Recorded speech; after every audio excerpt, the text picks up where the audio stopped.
Jayne Kirkham. Thank you, Madam Deputy Speaker. Recent statistics show that 50% of the private rented sector in Cornwall doesn't meet the decent home standard. That's way above the average of 21%. And while 4 years ago less than 20% of homes in Cornwall were private rented sector, a quarter of our children and young people were living in the private rented sector, including a third of our under fives. That's been evidenced by the noticeable uptick in Section 21 evictions in recent years, affecting families with young children. And we now have over 800 households in Cornwall in emergency or temporary accommodation, many of those young families. They've struggled to find somewhere else because of the cost and the children or the cat, and because of our geographical spread, many of them have ended up in holiday parks, caravan sites or hotels up to an hour-and-a-half drive away from home. And with their poor rural transport links, this can often lead to families completely cut off from jobs, schools and support networks.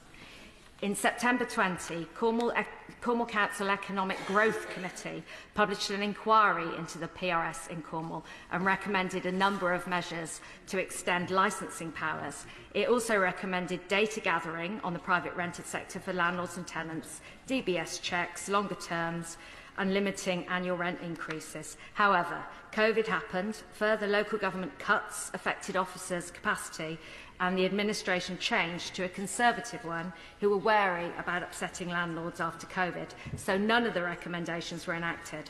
Regardless of their caution, the private rented sector has still been decimated in Cornwall, with many landlords selling up or flipping lucrative short-term holiday lets. The prices have skyrocketed and many people are struggling to find homes. That's why I am so pleased and relieved that this bill has been prioritised by this government and will bring in so many of the measures that were in that original Cornish report. At last, those no-fault evictions, longer protected terms and limiting annual rent rises.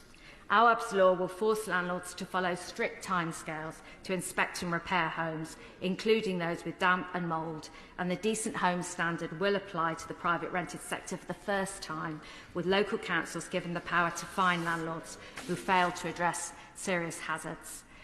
Many people are shut out of the market if they have children, pets or are on benefits, and changes to stop that happening will prevent the most vulnerable in my constituency remaining unhoused, and the heartache as people decide to give up their treasured pets. I will give way. I'd like to thank the Honourable Lady for very kindly giving way. She's making some very compelling points. I noticed she mentioned about pets.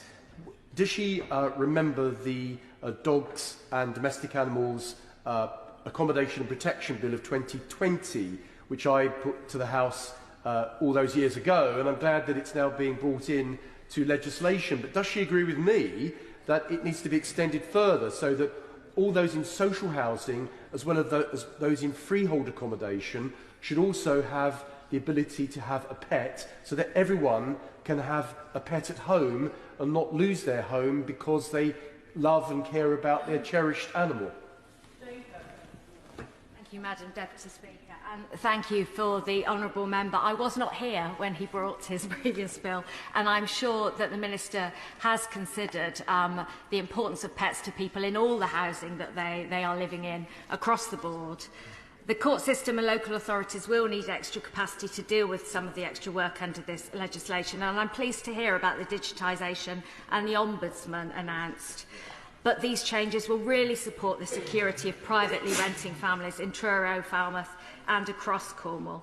As I've said, many people in Cornwall have been evicted from their rented homes with 2 months' notice, so they can be used as short-term or holiday lets. And we know that Cornwall is the local authority with the largest supply of short-term lets outside London. There are 24,300 holiday let properties in Cornwall, which is up 30% on 2019, and statistics from the council tax base tell us there are also approximately over 13,000 second homes registered in Cornwall.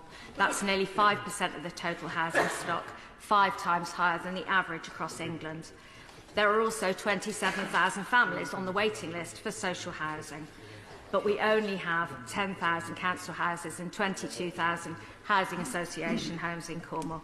I'm therefore pleased that the Minister is considering a toolbox of measures that could be made available to local authorities to discourage the further depletion of the private rented sector and full-time residential housing in Cornwall, such as the higher council tax that is coming in, licensing and registration, planning restrictions and closing the business rates council tax loophole.